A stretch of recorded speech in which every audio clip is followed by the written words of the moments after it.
Estamos por aqui, mais um pouquinho da matemática, aula de número 18. E claro que a gente tinha que trabalhar Enem. Sim. Até para fazer conversa que não acaba, né? Não, e olha, 18 para 72 ainda falta um tiquinho ainda, tá? Então não se preocupem que até lá vocês vão ouvir muito falar em Enem. Verdade. Enem adianta ficar nervoso, Enem adianta reclamar, por quê? É uma realidade nossa, né? O Enem é uma necessidade. E aí vamos lá, nós fechamos geometria plana. Beleza, fechando geometria plana, nós temos agora então que ver mais ou menos como é que o Enem tem cobrado essa geometria plana. Como é que ele tem feito? E, além de tudo, observar e tomar cuidado com aquilo que é de interpretação e com aquilo que é de atenção. Isso mesmo. O Enem exige os 3 caminhos da matemática: interpretação, atenção e a execução. A execução é aquilo que a gente chama de matemática básica, fazer a continha, finalizar o processo. Colocar em prática, né? Isso. Mas claro que tudo isso é com o tempo, né? A gente está aqui para trabalhar com vocês, para preparar vocês para esse momento. Então, por isso que a gente fica, né, voltando ao assunto e a gente fica batendo na tecla, porque é importante de fato, realmente, tá bom? Beleza. Aula de número 18, então, na telinha, vem com a gente. Então, olha lá, na aula de número 18, vamos trabalhar conteúdos de matemática aplicados em questões do Enem. Se liga no Enem, mas antes disso tem aquele abraço do dia. E o abraço de hoje, o oferecimento da aula vai para o professor Isidoro. Ele tá lá atrás, olha lá. E a galera tá com bandeira. Tem bandeira, tem tudo. Olha que legal, né? Tem bandeira e tem tudo. Uniformizados, tem canequinha. Gente do céu. Tão lindos, hein? Muito legal mesmo. Que lindos, professor Isidoro e a nossa turma. Vamos lá, olha aí o nosso professor lá atrás. Tudo organizado, gente. Bandeirão, terceirão 2024, top. E eles muito estilosos, né? Vamos aqui com eles um pouquinho? Vamos lá? Tem até aqui, ó, no canto aqui, ó, tá toda, cada do meu lado aqui, ó. Não, gente, tem cada turma organizada nessa mediação tecnológica, a gente fica assim que o coração chega a palpita mais forte. Eu gostei da bandeira, gostei da bandeira. E as canequinhas, né? Tem as canequinhas lá, estão tudo com um estandarte de lado. Não, eu tô achando que eu vou ter que ir lá visitar essa escola para ganhar dessa escola. E onde é essa escola? Pois é, não sei. Vamos descobrir de onde vem esses meninos, qual é a escola, qual o município? Então, o professor Isidoro e a nossa turma linda vem da escola Pereira e Cáceres. Olha lá, aqui eles... É porque aqui, ó, a gente corta a foto, a imagem, para poder ficar melhor, para revelar depois. Então, a escola é Pereira e Cáceres, extensão da Campos Sales, São Francisco do Guaporé, Rondônia, meu Brasil, meu mundo. Então, olha que legal. Já estive em São Francisco, né? Dei um aulão lá no teatro e tem um amigo que mora lá. Então, quem sabe não é uma oportunidade de visitar o amigo. Assim, se prometer que vai ter um copo de brinde, né? A gente faz um esforço para visitar o amigo. Aí. Legal, gente. Eu também já fui a São Francisco, Costa Marques, né? Ali aquela região de São Miguel. Então, a gente já esteve por aí. Claro que às vezes a gente não chega em todas as localidades, mas o importante é se fazer presente dentro das nossas possibilidades, né? Então, um beijo no coração para a Escola Pereira e Cáceres, extensão da Campos Sales, professor Isidoro e toda a galera aí da mediação terceirão, tá bom? Um beijo no coração de vocês. E vamos que vamos, porque é hora de Enem. Então a gente trabalha com vocês assuntos, questões, dicas, orientações, macetes, raciocínio lógico. O Brincando com os Números é um trabalho sempre preparando vocês para essas avaliações, para vocês desenrolarem melhor cada vez. E eu não sei se eles ficaram atentos já a toda a estrutura da nossa chamada nas questões. No começo, isso aqui aparecia no meio de algumas aulas, né? Como eram menos aulas, então a gente não tinha tantas aulas específicas do Enem. Então, no meio da aula, de repente, bum, aparecia e era uma questão do Enem. Mas olha só aqui, ó, aqui tem toda a combinação do que nós precisamos. Do cognitivo, com o tecnológico, com o informativo, né? Com tudo que nós temos ao nosso favor e que nós precisamos associar, né? Nós precisamos alinhar para melhor compreender e entender as coisas que nos cercam. Né? Dizem os estudiosos aí da parte cognitiva que Albert Einstein usou 4% de sua capacidade intelectual. Poxa vida! E aí ele fez tantas descobertas. E outros pensadores mais modernos dizem que nós temos à disposição quase 20% de conhecimento sem esforço nenhum, só usando a tecnologia. Albert Einstein teve que buscar muitas coisas em livros ou em no nada ali, em pesquisadores, em conversas. Nós hoje falamos assim, Alexia, o que é não sei o quê? A Alexia responde. Alex, é verdade. A Alexia ajuda muito. Tudo muito prático, tudo muito ali. E talvez isso tenha nos deixado um pouco mais preguiçosos. Tem nos feito atrofiar um pouquinho algumas capacidades. Muito cômodo, né? Tá tudo pronto, tá tudo mastigado, aí fica tudo muito confortável. Tem até a imagem depois daqui, não é bem legal essa imagem que depois. Mesmo. Vamos falar com vocês agora metodologias de estudo. Então, a gente tem dois lados, né? Do cérebro, lado esquerdo, do lado direito. O que isso tem a ver com toda a parte cognitiva, com todos os estudos, né? Esse lado de cá tá bonito. Esse eu gosto mais. Não, mas brincadeiras à parte, a parte, o lado artístico, um lado mais livre, vamos dizer assim. Esse aqui é um lado mais concreto, né? Um lado mais, vamos dizer, mais frio e calculista. Quando se juntam os dois, hein? É aí que dá certo, né? Aí fica então, bom. A aula de hoje a gente vai iniciar assim, falando um pouco sobre tudo isso, essas metodologias de estudo. Então, se liga na telinha, vem com a gente que a gente tem muito o que mostrar para vocês. Então, lógica versus criatividade. Então, a gente vê que temos dois lados do cérebro e cada lado trabalha determinadas situações. Por exemplo, do lado da lógica, a gente tem processamento linear de informações. Avalia o início, o meio e o fim dos processos antes de olhar o todo. Está dentro do raciocínio lógico, né? E às vezes nós, guiados por esse processamento linear de informação, somos impulsionados lá no nosso Brincando com os Números a dar respostas muito rápidas. Sem analisar depois. Aí quando você olha o final, você fala assim, opa, não, peraí, calma. E aí, nesse caminho do lógico, nós temos a razão também.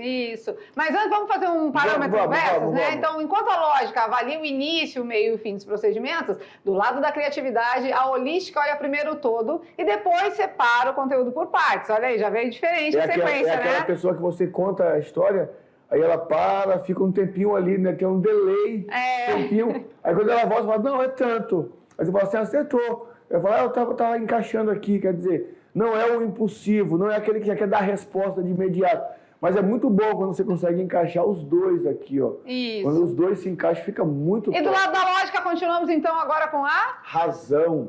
Baseia-se em experiências, experimentos e teoria na tomada de decisão. Isso me lembra lá a estatística, né? Estatística. Na tomada de decisões. Não, olha, vamos fazer isso porque de acordo com o gráfico aqui, a tendência é que vai aumentar. Então vamos fazer isso. Paralelo com a razão, o lado da criatividade trabalha a intuição, onde predominam os sentimentos na tomada de decisão. Então aqui já usa sentimentos, aqui já usa a razão, né? As experiências e tudo mais, certo? Certo. Do lado da lógica, vamos lá. Análise de dados. A estatística de novo. Considera cada etapa dos processos para a interpretação dos resultados.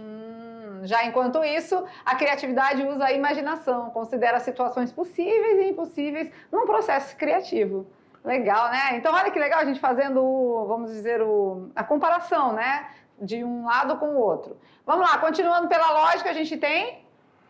ordenação sequencial. Ordenação das tarefas de acordo com a prioridade. Primeiro vamos ler o problema, depois vamos entender o problema, depois vamos encontrar uma fórmula para resolver o problema, depois a gente resolve o problema. Já do lado criativo, a ordem desses fatores não altera o produto. Eu posso ir lá, primeiro no final eu leio o comando, depois eu dou uma olhada nas alternativas e venho primeiro. É tudo já mais livre, vamos dizer, né? Do lado da lógica, claro, que não podia faltar a objetividade, né? Busca de métodos práticos para a resolução de problemas. Precisamos chegar nesse processo, né, objetivo com relação à prova do Enem. Isso, já do lado criativo, a subjetividade, busca de métodos alternativos para a resolução de problemas. Então, também é muito interessante. Muito interessante. Então, um vai casando com o outro, como o professor Maurício disse, a hora que tudo se mistura é que dá certo, né? Na parte da lógica, fechamos com números e fórmulas. Maior facilidade para a memorização de sequências com caracteres alfanuméricos. Já do lado criativo, símbolos e imagens, maior facilidade para a memorização de formas, ilustrações e gravuras. Olha que legal, né? E o Enem, quando é construído, ele sabe de toda essa construção. Tanto é que a prova do Enem é um misto, né, da lógica com a criatividade. E ele não te exige e nem te deixa condicionado a ter que resolver só desse jeito ou daquele jeito. Não, ele te deixa livre. Ele te dá o campo da criatividade para você fazer do jeito que você quiser. Claro que não pode esquecer do processo lógico, porque a resposta não pode ser diferente da resposta do problema. E é o casamento que dá certo, né? Com tudo isso, casando umas ideias com as outras, trabalhando lógica e trabalhando criatividade, a gente tem sucesso, com certeza. Aqui mais um pouquinho, dicas de exercício para o cérebro. Olha lá na telinha, porque a letra fica pequenininha assim junto com a gente, né? Como é que a gente pode exercitar o cérebro para trabalhar melhor, para estudar melhor, para chegar com um melhor resultado? Utilizar a outra mão. Olha que interessante. Se você é canhoto, tente escrever e escovar os dentes com a mão direita. Mas é difícil. Assim você cria novas conexões cerebrais com estímulos que promovem a agilidade de raciocínio. Isso eles fazem muito, tá, com atletas que jogam bola. O atleta é destro e não tem muita perfeição com a perna esquerda. O professor prende a perna direita e pede que ele faça os comandos somente com a perna esquerda. Isso. Outra dica para exercitar o cérebro, aprender outro idioma. O contato com outro idioma estimula a leitura, o reconhecimento de símbolos, gráficos desconhecidos, sendo, portanto, um ótimo exercício de memorização. Esse outro idioma pode ser Libras. Isso, nossos alunos estão arrebentando. Estão arrasando na Libras. Então, o outro idioma pode ser a língua materna, né, para quem tem a parte das comunidades indígenas, pode ser Libras, então não precisa ser um inglês, pode ser o espanhol, mas nós temos as disciplinas de inglês e de espanhol, né? Então o leque ficou grande, né? Então é mais uma maneira de cativar e motivar o seu cérebro aprendendo outro idioma. E acho que a Libras é bem bacana, porque, né, os sinais devem dar uma agilidade para o cérebro muito bacana. Isso mesmo. Terceiro tópico lá, vamos lá ver? Palavras cruzadas e sudoku, que são exercícios muito bacanas para exercitar o cérebro. Jogos de memória e raciocínio lógico são excelentes alternativas para exercitar a mente, principalmente quando são praticados em grupo. Legal. Claro que o grupo ele faz o trabalho de discussão do assunto, né?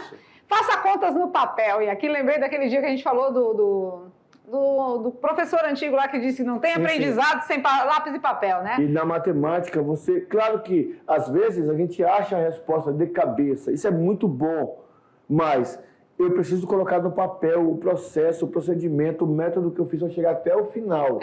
O uso de calculadora, é lógico que ele veio para nos auxiliar, né? Isso aí não temos dúvidas. Mas diminui a capacidade de raciocínio e cria uma dependência tecnológica que é prejudicial ao cérebro. Até porque nas avaliações externas, nos concursos, não vai poder usar a calculadora, né? Então, portanto, faça contas de cabeça sempre que possível, tá? Aprenda a tocar um instrumento musical. Opa! Além de exercitar o cérebro, a repetição de acordes também estimula a memorização, favorecendo a coordenação motora e o controle da ansiedade. Senhores, não precisa ser o violão, pode ser um pandeiro, um atabaque, pode ser um carrom, um instrumento musical que vai te exigir uma repetição de movimentos e vai trazer para você uma certa tranquilidade. Alta. E eu estou até já vendo que pelo menos uns 2 ou 3 daqui eu vou copiar para a minha vida e vou tentar, já depois, né, de um certo tempo, reestimular. Por quê? Porque não é nem pelo aprendizado, mas pelo que ele trouxe aqui com relação ao controle da ansiedade, Então a gente precisa dar uma relaxadinha. E assim, os exercícios físicos não são necessários também para a gente ter uma melhor qualidade de vida? Então, exercícios cognitivos, né, os exercícios para o cérebro também são essenciais. Com certeza, você que desenvolve alguma dessas dessas práticas aqui, a galera que toca instrumento musical, gente, a música está totalmente ligada com a matemática, tá? Totalmente ligada. As notas musicais... violão, a progressão geométrica lá nos acordes. Tudo, tá tudo ligado. Sem falar na parte que eles usam do raciocínio lógico e tudo mais, né? Aqui, utilizar a outra mão é uma técnica bem legal, né? De utilizar a outra mão, né? Se você é destro, se você é canhoto e tudo mais, isso. Aprender outro idioma, que nem a gente já falou. Então, aqui, dicas, tá? Fazer contas no papel, fazer contas de cabeça, deixar um pouquinho de lado a calculadora é muito interessante, porque vai fazer você se exercitar. Como o professor Maurício disse, a gente está um pouco preguiçoso, porque está tudo pronto. A gente tem tudo na bandeja, tudo muito fácil, né? Tá tudo em tempo e hora, mas isso acaba nos deixando um pouco acomodados. Então, aqui são dicas para a gente sair dessa zona de conforto. E isso aqui, ó, né? Esses 2 momentos que nós falamos com vocês aqui, esse tempo que está aqui conversando, não serve só para o Enem, tá? Isso aqui são ensinamentos para a vida. Claro que se eu conseguir fazer esse autocontrole aqui, combinado com uma questão no papel, fazendo uma questão todo dia, vai me ajudar muito a ter um desenvolvimento melhor na prova do Enem. Mas isso aqui, para a vida, é o melhor de tudo, tá certo? Isso mesmo. E agora, é claro, né, a gente fez toda uma explanação que não é perca de tempo, é um ganho de tempo. O que a gente conversa com vocês aqui, o que a gente dá de dica, o que a gente dá de orientação é muito fundamental para desenrolar as outras coisas, tá? Mas agora é hora de resolvermos questões do Enem junto com vocês. Vamos lá! Então, a questão de hoje, vamos ver, uma questão 143, o Enem de 2022, prova cinza, bem pertinho aí, bem na biqueira. Um casal planeja construir em sua chácara uma piscina com o formato de um paralelepípedo reto retângulo. E aí onde lá a menina que passou no vestibular, né, falou o que ela deu de dica, você precisa fazer teoria, né? Isso. Precisa saber teoria. O que seria um paralelepípedo reto retângulo? E aí o legal do Enem é que ele não te prende somente ao prático, né, ali do livro. Ele traz para você o detalhe da vida. Porque ele disse uma piscina. Então todo mundo conhece o formato de uma piscina. Sim. Como que é o formato de uma piscina? Aí vai falar, parece ali um tanquezinho. É isso mesmo. Isso é um paralelepípedo reto retângulo. Com capacidade para 90 mil litros de água. Beleza. O casal contratou uma empresa de construção que apresentou 5 projetos com diferentes combinações nas dimensões internas de profundidade, largura e comprimento. Certo. Que é as nossas arestas, não é? Sim, pra verdade. explicar para calcular o volume. A piscina a ser construída terá revestimento interno em suas paredes e fundo, com uma mesma cerâmica. Isso aqui é importante, né? Paredes internas, laterais e fundo. Claro, se é uma piscina, não tem tampa, né? Isso. Então, a gente tem que já salientar essa parte. Paredes, laterais e fundo, tá?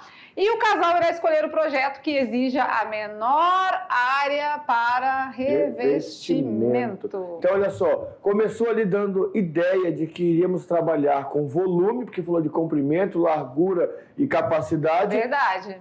E aí, se eu não estou muito atento, eu já me perco um pouquinho. Agora eu vou falar de parede e vai escolher aquele que tiver a menor área. Cerâmica, né? Então, já temos aqui geometria plana. Apesar das indicações iniciais falarem de capacidade em litros, capacidade, litros, piscina.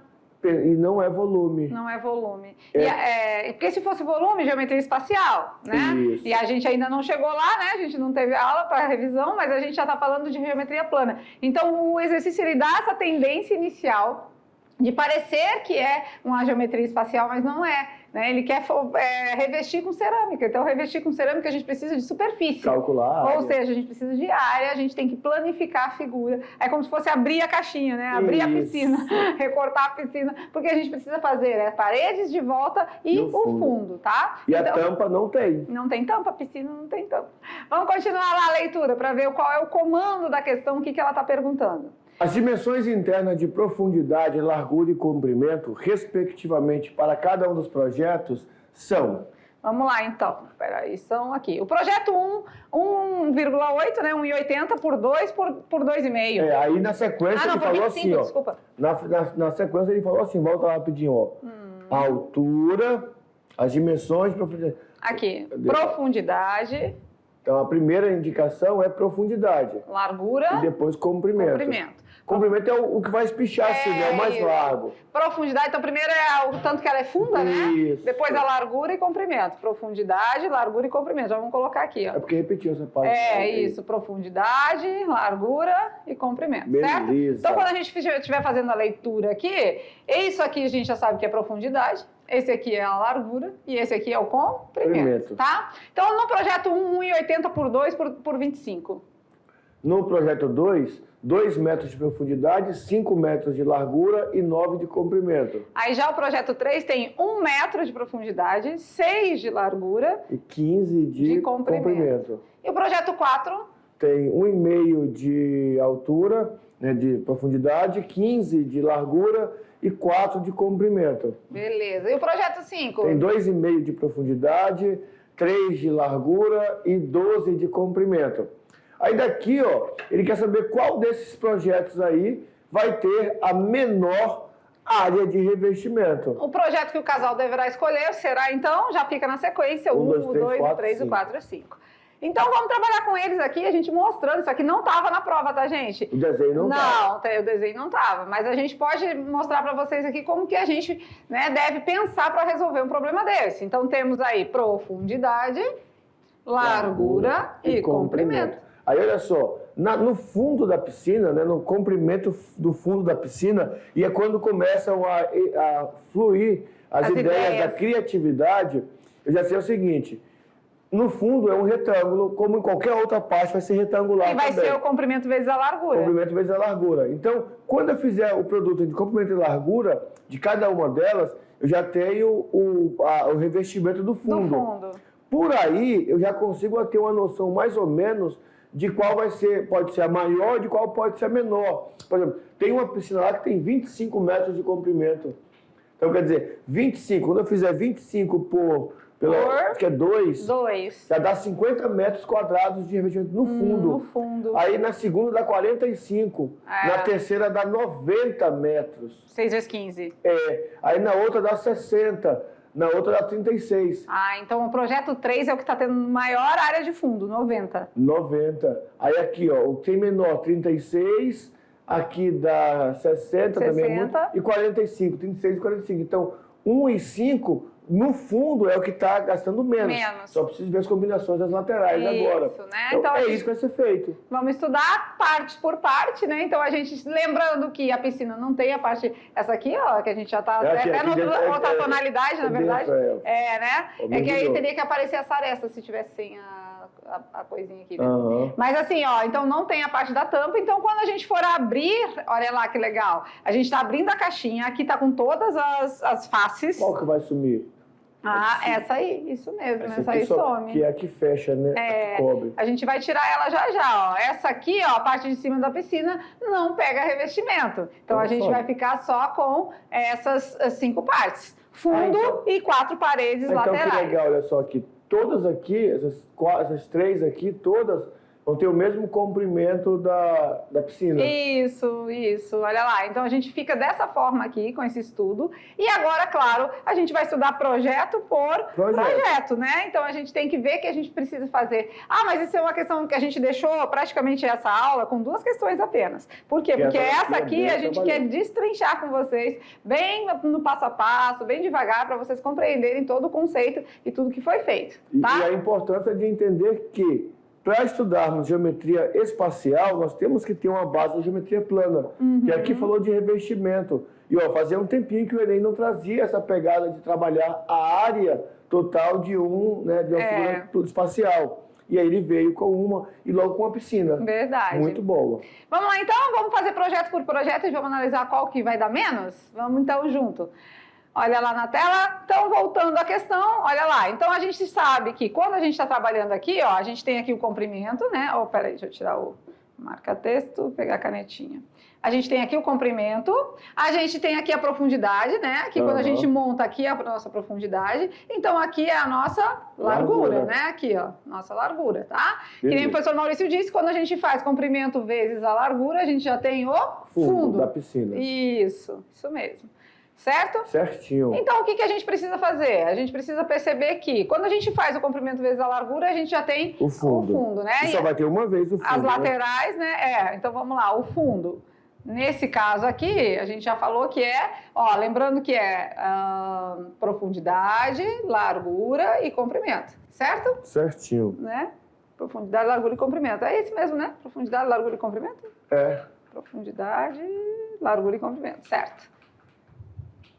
Vamos fazer o primeiro, então? Vamos. Então, no fundo, a gente vai multiplicar quem mesmo? Comprimento vezes a largura, que a gente já falou. 2 vezes 25 aqui, ó. 2 vezes 25. A gente vai tirar esses zerinhos, tá? Só para facilitar algumas vezes que não precisa. 50. Então, 50 metros quadrados, né? A gente tem só de fundo. Isso. Certo? Metros quadrados. Aí vai ter as duas bordas, né? Que aí temos as laterais. Temos essa lateral... E temos essa, que são iguais. Que é comprimento e largura. Comprimento e profundidade. Isso. Então, temos 2 vezes o comprimento vezes a profundidade. 2 vezes o comprimento. Vezes a profundidade. Vezes a profundidade. Isso aqui é lateral, né? Isso. A gente está fazendo bem detalhezinho a primeira, depois as outras a gente já vai mais, né? Então, 2 vezes o comprimento. Quem é o comprimento? 25. Comprimento é 25. Mais a profundidade. Então, vezes a profundidade. Quem é a profundidade? 1,8. Então, vamos fazer aí. Ficaremos, na verdade, com 50 vezes 1,8, certo? Dá 90 metros quadrados. E ainda faltam as laterais menores, né? Isso. Quem é a lateral menor? A lateral menor é profundidade vezes...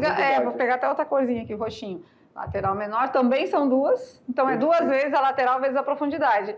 2 vezes a lateral vezes a profundidade. Ou seja, 2 vezes a largura, que é 2 vezes 1,80. Então, é 4 vezes 1,8. 4 vezes 1,8...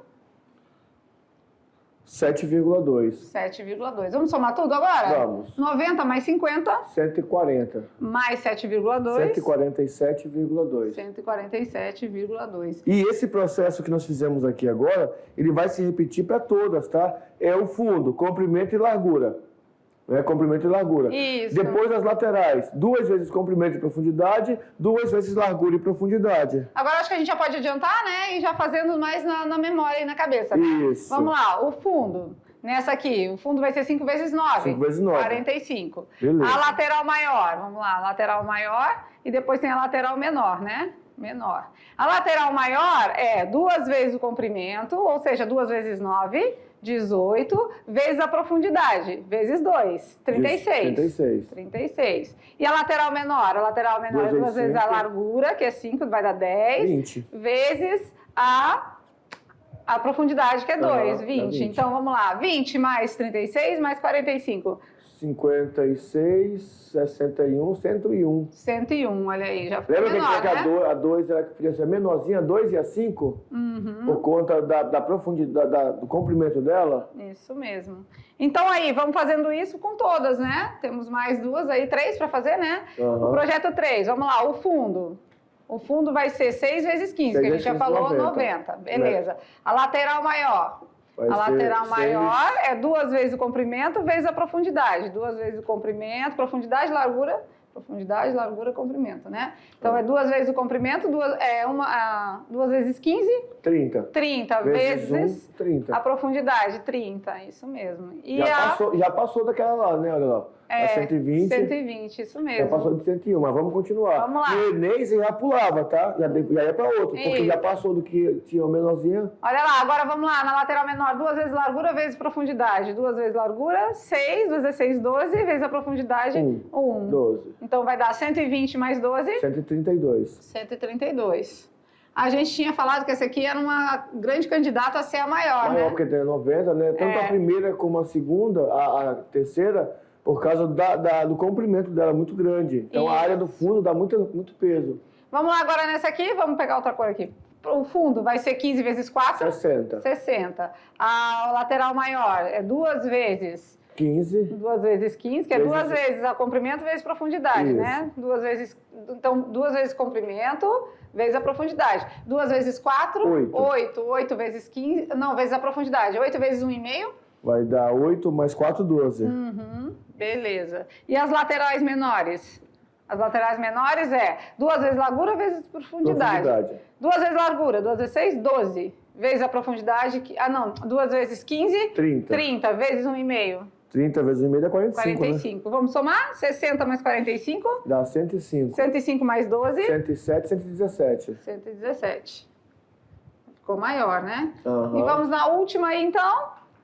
Que era a que podia concorrer com a primeira, né? Isso, profundidade, largura, comprimento. Vamos lá, o fundo. O fundo tem 36, que é 3 vezes 12. 3 vezes 12, 36. Largura maior, as laterais maiores. Lateral maior vai dar 2 vezes 15. 2 vezes comprimento vezes a profundidade. 2 vezes 12, 24. 24 vezes 2,5.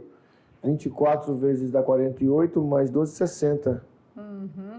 E a lateral menor vai ser 2 vezes largura vezes profundidade. 2 vezes largura, 2 vezes 3, 6. Vezes a profundidade, que é 2,5. 6 vezes 2,5. 15. 15 também. Somando tudo. 96, 101, 111. 111 metros quadrados. Ele quer aqui dar menos área, né? Isso. 111, 117, 132, 101. Com certeza, então, o projeto ideal é o projeto... Número 2. E aí nós já tínhamos até feito essa previsão no começo. Professor, mas e aí? Eu posso ter certeza só treinando para ter essa certeza, mas olhando lá, né, olhando para o que foi revestido no fundo, já dá para ter uma noção de qual vai ser a menor ou qual vai ser a maior, porque o fundo vai levar também com ele 2 laterais. Isso. Né, porque o fundo vezes a altura vezes 2. Então aí claro, né? Aí eles ficam pensando, mas eu vou ter que fazer esses cálculos todinhos na hora da prova. Então, a gente está mostrando para vocês o passo a passo de como resolver tudo isso. Agora, é claro, né? Tem caminhos que a gente pode... Essa questão de analisar o fundo é uma situação bem interessante, porque é uma dimensão bem grande, né? E vai levar em consideração as laterais. Então, assim, na verdade, assim, é um jogo de sinuca de bico aí, porque o ideal seria resolver tudo? Seria. Mas aí é onde a gente ganha, muitas das vezes, com outras questões mais rápidas, né? Beleza. Então, esse é um tipo de questão demorada, parecia uma geometria espacial, mas não era uma geometria plana, e a gente deu conta do recado aí. Mais uma, então, para finalizar. Essa aqui a gente quis fazer ela bem devagar, bem espaçada, mas agora a gente vai fazer uma de 2023, prova azul, questão 165. Olha lá na tela. A figura representa uma escada com 3 degraus construída em concreto maciço, com suas medidas específicas. Daqui, ó. E aquilo que nós comentamos uma vez aqui na escada, o piso e o espelho, né? Então tá ali a escadinha bonitinha. O piso é onde a gente pisa mesmo, o espelho, vamos dizer que é aquele que reflete, né? O calçado, né? Então vamos lá ver o que Vamos ele quer lá, saber? temos a imagem e a pergunta é, nessa escada, piso e espelhos têm formato retangular e as paredes laterais têm formato de um polígono cujos lados adjacentes são perpendiculares. Então formam ângulos de 90 graus. Tudo isso a gente tem que saber na parte do conceito, tá? Pisos, espelhos e paredes laterais são revestidos em cerâmica. A área a ser revestida em metro quadrado é... Então ele quer revestir com cerâmica ali? Tudinho? Piso, espelho e parede? Isso. Então ele quer revestir tudinho, né? Então nesse aqui também. Como piso e espelho do mesmo tamanho, se eu calcular a área do piso de um deles, eu posso multiplicar por 3? Sim, são 3 pisos e 3 espelhos, né? E no espelho também. Isso, a mesma coisa. Então vamos lá. Na verdade são retangulares, né? Então a gente vai ter lá, vamos calcular o espelho mesmo? Bora. Pode ser aqui mesmo que a gente vai olhando a imagem, né? Porque aqui a gente não tem. Vamos lá, então vamos calcular o espelho. O espelho a gente já sabe que são 3, mas vamos calcular 1, né? É 1 metro, ó, que legal. 1 por 1 vezes 0,20. Multiplicar por 1 é ele mesmo, né? Ele mesmo, 0,20. Então, 0,20. Só que aí a gente tem que multiplicar por quanto? Por 3, porque são 3 espelhos. Ó, 1, 2, 3. Então, vai ser 3 vezes 0,20. 3 vezes 2, 0,60. Agora metros vamos... quadrados. Isso, metros quadrados. Agora vamos de piso? Bora. Piso. O piso, então, agora ele tem 0,25, né? Que é a lateralzinha aqui, também vezes 1. né? Então, é 1 vezes 0,25, que é 0,25. Quantos pisos a gente tem? 3 também. Então, é 3 vezes 0,25. Vai dar 0,75. 0,75 metros quadrados. Vamos dar uma olhadinha nas alternativas? Esses dois cálculos aqui, ó, a gente já consegue eliminar algumas opções. É, isso que eu ia dizer. Vamos porque dar uma olhada nas alternativas? Porque aqui já vai dar 1,20 e 1,35. 1,35. Então, já... Tá fora aí, tá fora também. Tá fora aqui, porque tem que ter as paredes ainda, as paredes. Então, como vai ter as paredes ainda, provavelmente letra D ou E, né? Mas a gente vai... C também pertinho. A C também pertinho. Mas vamos dar uma olhadinha, né? E as paredes? As paredes agora a gente vai ter que analisar quem são, né? Que figuras são, que tamanho tem e tudo mais. A gente pode dividir em retângulos, né? Melhor. 3 retângulos. Né? Isso. Que vai ter quanto de altura? Aí depende aqui, né? 20, 40, 60, né? 60 centímetros de altura? 60 centímetros a maior altura, né? Isso, aqui tem 20. Aqui tem 20 vezes 25, certo? Ah, é verdade. 20 vezes 25. Beleza. Que é o primeiro, né? Então vamos lá, vamos falar das paredes. 0,2 vezes 0,25. E aí? Agora a outra a gente já tem 0, a altura já é 0,4. 0,4 vezes 25 também. Então é 0,4, 40, né? Vezes 0,25. A largura é sempre a mesma. E a outra tem quanta altura, esse retângulo aqui? 0,60. 0,60 vezes 0,25. Agora é multiplicar e somar tudo, né? Na primeira vai ficar 0,05. 0,05. Na segunda, com certeza, vai ficar 0,1. 0,10, né? É 0,10. 0,10, que é 40, né? Vezes 25. 4 vezes 25 é 100, né? E depois, 6,25, com certeza. 0,15. Isso. Que é a soma dos dois, né? Ó, feito esses dois aqui, você já conseguia somar e chegar no 60. É, porque é o mesmo, né? Então, somando tudo aqui, ó, vai 0,30. Olha, então... quase que a gente joga fora. Quase que a gente joga fora. Então, a gente tem agora, o total seria, né? O 0,60... mais 0,60, mais 0,75, mais o 0,30 agora das paredes, né? 5, então, 7, 10, 12, 13, 16. 14, 15, 16, vai 1,65 metros quadrados. Então, a alternativa correta é a letra C. Parecia que estava muito pertinho, mas não estava não, mas peraí, temos um detalhe lá interessante.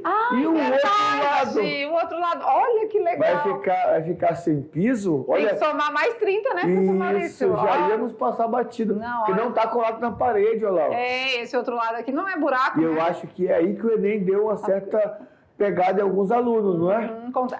Tá, e onde que está o detalhe, professor Maurício? Quando diz aqui, porque poderia ter sido apoiada de um lado só. Isso. Só que aqui diz assim, ó, em concreto maciço. Quando fala em concreto maciço, quer dizer que ela é toda cheia. Então, quer dizer que o que tem desse lado também tem do outro. Olha, maravilha. Só já íamos passar batido. Isso que é legal, né? A gente fazer a construção junto com eles aí do conhecimento e de tudo. Então, a gente tem que somar aqui, vou pegar um azulzinho aqui, o 0,30, que é a parte do outro lá, né? Do outro lado. Então, agora, 1,95. Não é a letra C, e sim a letra E. Muito top! Olha que legal. Essa eu me amarrei. E aí, ó, duas questões que nós fizemos cálculo de áreas. Em todas foram áreas de quadriláteros. Então, é geralmente assim, quadrilátero, triângulo... E outra que parecia geometria espacial. Parecia espacial, não queria o volume do concreto, né? Aqui também, né? Concreto maciço, pensa logo em volume. Mas aí planificado, a gente queria saber a área de cada repartição. Perfeito. Adorei essa, muito legal. Boa, né? Top. Eu vou até depois pesquisar o índice de pessoas que marcaram 1,35. 1,65, letra C, né? Porque é muito rápido. E você percebe aqui, 2, conversando e tal, quase que ainda passa. Imagina o dia da prova, que você está ali nervoso, está ali. Por isso que se preparar antes é fundamental para o dia da prova. Isso mesmo. Que aula gostosa, que aula boa, né? Desenrolando as questões junto com vocês, trabalhando, conhecimento e tudo mais. Mas a gente finaliza sempre com o nosso Brincando com os Números. Vamos na telinha, olha lá. A pergunta é uma charada. 4 mais 4 mais 4 equivale a 12. Qual é a outra soma de 3 números iguais que também resulta em 12. E aí? 4 mais 4 mais 4 equivale a 12, tá certo isso? Certinho. Qual é a outra soma de 3 números iguais que também resulta em 12? Rachacuca.com.br. Agora eu quero ver. /charadas, é com vocês, Agora né? Então a gente finaliza a nossa aula desse jeito, trazendo esse teste de raciocínio lógico, mas claro que já já a gente tá de volta.